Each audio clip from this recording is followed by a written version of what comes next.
반갑습니다. 3월 4일 토요일 큐티 스케치 시간입니다. 오늘 본문은 사무엘상 19장 1절로 7절까지의 말씀입니다. 오늘 본문이 이렇게 시작합니다. 사울이 그의 아들 요나단과 그의 모든 신하에게 다윗을 죽이라 말하였더니 사울의 아들 요나단이 다윗을 심히 좋아하므로 그가 다윗에게 말하여 이르되 내 아버지 사울이 너를 죽이기를 꾀하시느니라. 그러므로 이제 청하노니 아침에 조심하여 은밀한 곳에 숨어 있으라. 오늘 보면은 이제 사울이 급기야 다윗을 죽이라고 사람들에게 또 신하들에게 명령을 합니다.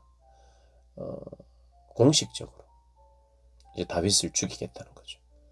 어제 그제 본문까지만 해도 자기 손으로 죽이지 않고 블레셋을 통해서 다른 사람을 통해서 죽이려고 했는데 이제는 대놓고 죽이겠다는 거.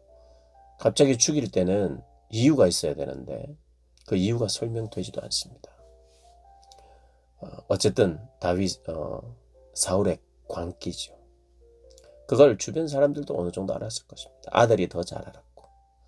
그래서 아들 요나단이 사실은 다윗을 살리기 위해서 아버지를 설득하는 장면이 오늘 본문이죠. 사울은 이제 브레이크 없는 그런 차를 몰고 가는 것 같습니다. 브레이크를 잡을 줄 몰라요. 브레이크가 고장났습니다. 돌진을 계속합니다. 잠깐 멈추는 듯 했어요. 오늘 요나단이 설득함으로. 요나단이 아버지에게 뭐라고 설득을 했느냐. 4절을 보면 왕은 신하 다윗에게 범죄하지 마소서. 사울에게 다윗을 칭찬하면서 아버지에게 다윗을 칭찬하면서 다윗에게 범죄하지 마소서. 그는 왕께 득죄하지 아니하였고 그가 왕께 행한 일은 심히 선합니다. 그가 자기 생명을 아끼지 않고 블레셋 사람을 죽였고 여호와께서는 온 이스라엘을 위하여 큰 구원을 이루셨습니다. 왕이 또 이런 모습을 보고 기뻐했지 않습니까? 그런데 어찌하여서 다윗을 까닭 없이 죽이려 합니까? 왜 무지한 피를 흘리려 합니까? 그래서 잠깐 정신을 차렸어요. 뉘우친 거죠. 깨달은 거죠. 근데 사실은 잠깐이었습니다. 그나마 그래도 아직 조금은 희망이 보였던 것 같아요. 그 이야기를 듣고 아버지를 강한 어조로 설득을 했는데 그 소리를 듣고 6절에 사울이 요나단의 말을 듣고 맹세하되 여호와께서 살아계심을 두고 맹세하거니와 그가 죽임을 당하지 아니하리라. 요나단의 중재로 죽임을 당하지 않겠다고 약속을 합니다. 여기까지는 사실 진실이었던 것 같아요.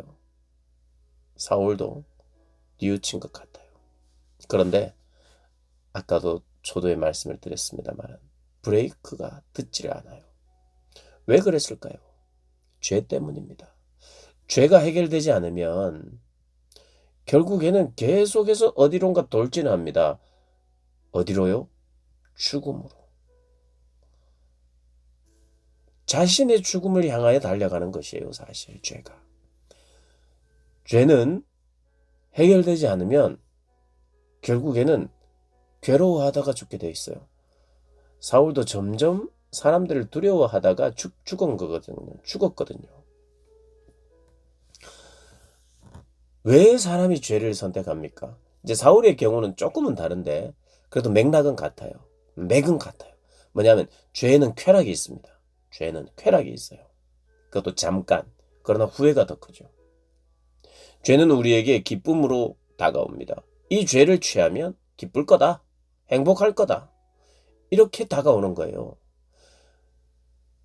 죄가 잠깐의 행복을 주기도 합니다. 죄가 잠깐의 기쁨을 주기도 해요. 그러니까 유혹당하는 거죠. 그래서 넘어집니다. 그 죄는 언제나 기쁨으로 우리를 유혹해요. 내가 이 죄를 취하면, 이 죄를 먹으면 정말 힘들 거야. 이렇게 생각하고 죄를 짓지 않아요. 죄가 너무 싫은데 억지로 짓는 사람 아무도 없습니다. 죄는 달콤해 보입니다. 그리고 실제로 달콤하게 느낍니다. 그러나 바로 그것이 브레이크 없는 차를 탄 거나 마찬가지가 되는 거예요. 잠깐 기쁠 수 있지만, 그래서 그것 때문에 그 유혹을 뿌리치지 못하고 그것을 덥석 잡습니다. 그리고 마치 선악을 알게 하는 나무를 잡아서 먹었던 것처럼 먹어요. 그런데 계속해서 우리에게 행복이 있는가? 그렇지 않고, 두렵고, 또 사람을 미워하고, 파괴적이고, 자기밖에 모르고. 사울은 처음에는 그렇지 않았어요. 겸손했어요. 그런데 조금 종류가 다릅니다만, 그러나 맥은 같다는 게 무슨 말이냐면, 죄를 지었어요. 범죄했단 말입니다. 사울이 하나님의 말씀을 어겼죠. 왜 그렇죠? 자기를 높이기 위해서 제사를 지냈고, 자기의 체면을 위해서 또 제사를 지냈거든요. 진짜 하나님을 경배한 게 아니에요. 그는 자기 만족이라고 하는, 자기 높임이라고 하는 맛을 봐버렸어요. 왕이 되어서 사람들이 와, 사울이 최고다, 전쟁을 잘한다, 여호와의 영도 임했고 또 용맹스럽기도 했어요. 그래서 백성들로 하여금 와, 박수를 받을 만한 사람이 됐어요. 그 맛을, 그것은 죄도 아니고 선도 아니고 악도 아니에요. 누군가가 나를 칭찬하는 것이, 그것이 무엇이 잘못입니까? 누군가 칭찬하는 건 좋은 거죠. 그런데 그 칭찬을 받고 취한 행동, 그 칭찬 속에서 하나님을 높이면서, 그리고 이것은 나만을 위한 것이 아니라는 나눔이 있고 인정이 있어야 되는데, 다른 이들을 요나단처럼 사울은 그것도 독점했죠. 자기 만족이라는 맛을 봐버렸어요.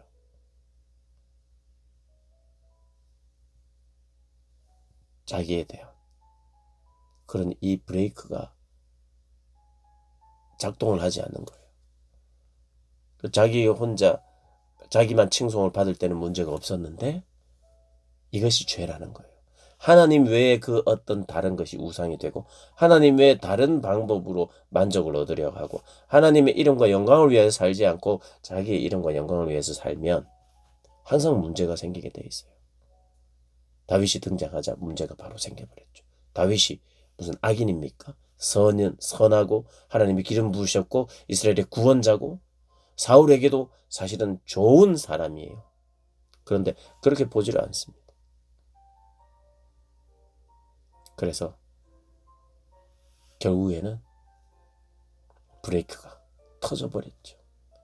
잠깐 요나단이 막았지만 내일 본문에 또 계속되는 본문에서 계속해서 광기를 가지고 다윗을 죽이려고 합니다. 근데 요나단은 막아서죠. 아들이지만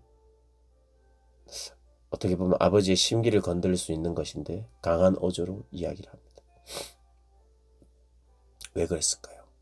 왜 그랬을까요? 사랑하기 때문에 그랬어요. 사랑이 이유입니다. 요나단의 행동의 이유는 다윗을 사랑했기 때문이에요. 사랑하는 사람이 도와주는 겁니다. 진짜 사랑하는 사람이 함께 하는 거고, 진짜 사랑하는 사람이 공감하는 거고, 그래서 실질적인 도움의 자리로 나아갑니다. 사랑이죠, 사랑. 요나단에게 너 왜 그랬느니? 왜 다윗을 위해서 그렇게 할 수 있었니? 왜 너의 것을 나눌 수 있었니? 뭐 다른 이유가 아닙니다. 사랑입니다, 사랑.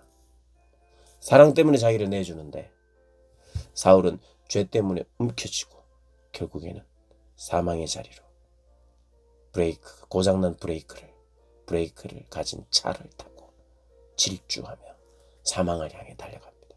점점 두려움 속에 멈출 수가 없어요. 멈춤의 기회가 있었는데도 불구하고, 어떻게 보면 진실된 자기 고백일 수도 있었지만 너무 강력하게 자기 사랑, 자기 연민, 자기 집착에 빠져 있다 보니 잠깐의 브레이크가 있었지만 견딜 수가 없이 결국에는 다윗을 죽여야만 되는 거예요. 죽여야만 끝이 나는 거죠. 얼마나 비참한 인생입니까? 그에게도 불행하지만 단 한 사람 때문에 공동체가 엉망이 돼요.